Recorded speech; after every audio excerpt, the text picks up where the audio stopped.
Marvel Rivals more or less dug Overwatch's grave when it was released, but at this point, it's just pissing on top of the dirt where that game rests. We've got a new update in Marvel Rivals, and it's shamelessly copying Lucio Ball from Overwatch. More importantly, though, we've got a ton of bug fixes in this newest update, so many good ones that we have to go over, and we've got the full patch notes in today's video.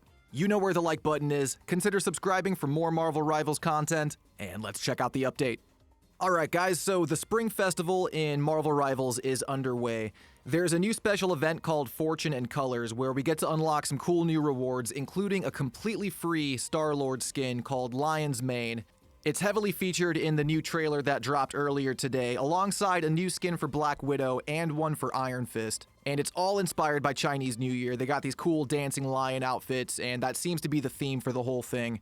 The Star-Lord skin is going to be free, likely unlockable through the in-game event, but the Black Widow and Iron Fist skins are going to be on sale in the store, and they're only going to be there for a limited time, just like some of the other outfits that came out recently, like the Squirrel Girl one, there was one for Moon Knight. And those three characters specifically are getting new skins because of the new mode that they get to participate in, Clash of Dancing Lions, which is basically Lucio Ball from Overwatch. It's a 3 versus 3 brawl, trying to score points by getting the ball into the opposing team's goal. It's Rivals meets football, or soccer for my American viewers. And the way the patch notes are making this mode sound, we only get to play as Black Widow, Iron Fist, and Star-Lord in this mode, which is why they're getting the skins. I think this is a great new seasonal event. It's basically the equivalent of Jeff's Winter Splash mode that we had going on in Season 0. And just like how that mode took place on Asgard exclusively, this new one will be on Wakanda. I'll never say no to more content, but all of that pales in comparison to the bug fixes and the system adjustments that we're getting in this update, because they've made so many good changes and fixes, including to a really bad aiming bug that was affecting console players. So specifically if you're on Xbox, this update is for you. I'm just going to go right down the list of patch notes because there's a good amount here, starting with the system adjustments, and this is for all platforms, just some general optimizations here. They've optimized the alternate name feature in streaming mode, so you can now make your own custom name instead of relying on the one generated by the game itself. They've added a season drop-down menu to the leaderboard for easy access to different season rankings, and they've enhanced the career system by introducing a feature to view historical season rank information, so just making it easier to see how you've done in previous seasons and ranks. Now, on to the bug fixes, and there are a lot. Here's some general fixes that they've made, and this applies to all platforms again. They've resolved an issue where the game would freeze after battles under certain conditions. That's really bad. Glad they fixed that one. Fixed an inconsistency with avatars when switching heroes while defeated in the Doom match. They've addressed an issue where if Winter Soldier used his ultimate ability to defeat a shapeshifted Loki, it wouldn't count toward that ultimate's consecutive KO achievement, so you couldn't go again! That's actually a really bad bug. I'm glad they fixed that. Bucky mains rejoice. And they corrected a delay in synchronizing certain data on the friends list leaderboard. So good bug fixes all around. When it comes to maps and gameplay, they've got 3 fixes. They implemented a series of fixes for various performance issues related to destructible environments. With the way the destructible maps are such an integral part of the gameplay flow, that's something that they really should focus on, and there were some issues, like this second one here. They resolved multiple instances where players could get stuck in unique terrain, so those two definitely go hand in hand. And they've also addressed several reverse destruction performance issues after destruction repaired in Empire of Eternal Night maps. So there's that feature how the map sort of fixes itself, goes back in time and fixes itself. And I guess there were some issues there, so all that should be smoothed over now. The hottest ticket items on this list are easily these hero bug fixes though, of which we've got 15. And this is some pretty specific stuff. Most players probably wouldn't even know that these are issues unless you main the character, so let's just go down the list here. First, we've got Hawkeye's precision. They fixed an issue where Hawkeye's passive abilities progress would sometimes display incorrectly. They've now fixed it to where it's as accurate as he is. And this one's interesting because this passive actually got a nerf at the start of this season. They cut the range of it down by 50%, so I'm wondering if this bug was a result of that change. In any case, they've fixed it. Next, we've got Wolverine's unyielding Berserk Claw Strike. What a name. The frame rate will no longer affect the number of attacks in the enhanced Savage Claw after using his Feral Leap ability. And this is a great change because if you had bad frame rates or low frame rates, then it seriously affected your gameplay. And he's been getting a lot of play lately since Season 1 dropped, so this is great for Wolverine mains. Invisible Woman's Psionic Stranglehold. Mobility abilities for specific heroes are now fully operational within the range of the Psionic Vortex. No more containment issues. I'm guessing this is like if Rocket, for example, gets stuck in that bubble that pulls you in.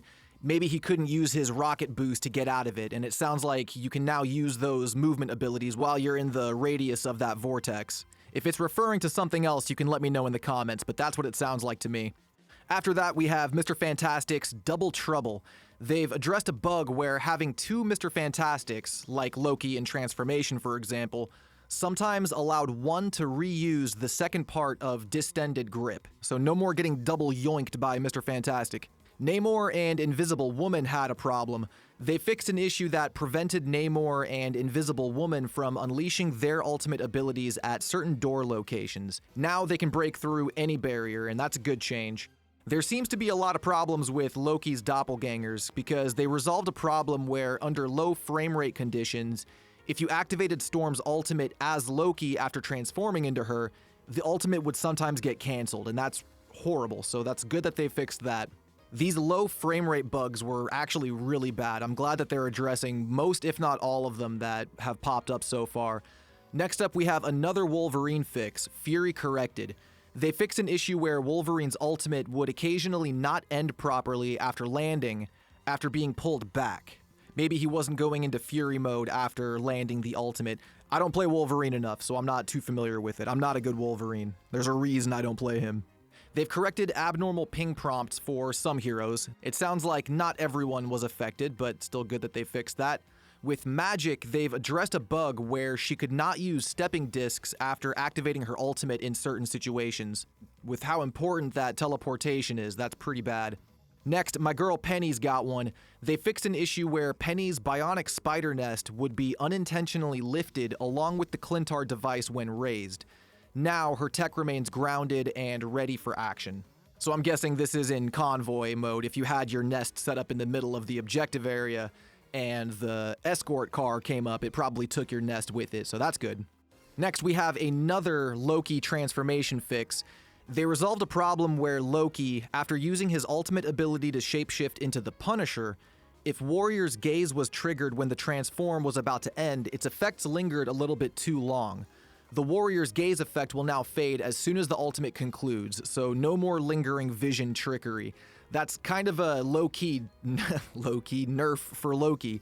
That Warrior's Gaze is very powerful, being able to see your opponent through walls. So kind of a bummer for Loki mains, but I guess all's fair now. Next, we've got another one for Penny. This is web slinging adjustments. They fixed an issue where, in certain situations, in convoy mode, if Penny Parker fired a cyber web below the vehicle, her web would move with the vehicle. Now her webbing sticks like it should. Mr. Fantastic's resilience restored. They've resolved a bug where if Mr. Fantastic was knocked offline while in his inflated state, and then rejoined, Mr. Fantastic might be unable to use some abilities after reconnecting. He's now back in action and ready to stretch into battle. By knocked offline, I'm wondering if they mean literally knocked offline, like if you got disconnected from the game and you tried to reconnect, your abilities were you were just locked out of your abilities. I'm wondering if that's what the issue was. If so, that sounds horrible. I'm glad they fixed that. We then have a third fix for Penny. I didn't realize my main had so many bugs. Webbing dynamics corrected. They corrected an issue where Penny Parker's web being pulled back could be blocked by enemy heroes, leading to positional anomalies. Now her webbing will behave as intended.